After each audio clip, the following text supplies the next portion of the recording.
بسم الله الرحمن الرحيم. الطلاق مرتان فإمساك بمعروف أو تسريح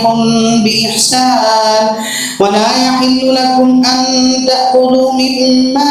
آتيتموهن شيئا إلا أن يخافا ألا يقيما حدود الله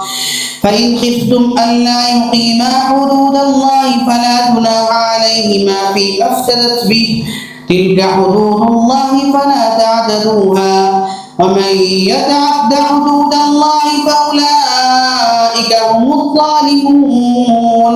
فإن طلقها فلا تحل له من بعد حتى تنكح زوجا غيره فإن طلقها فلا جناح عليهما أن يتراجعا إن ظنا أن يقيما حدود الله وتلك حدود الله يبينها لقوم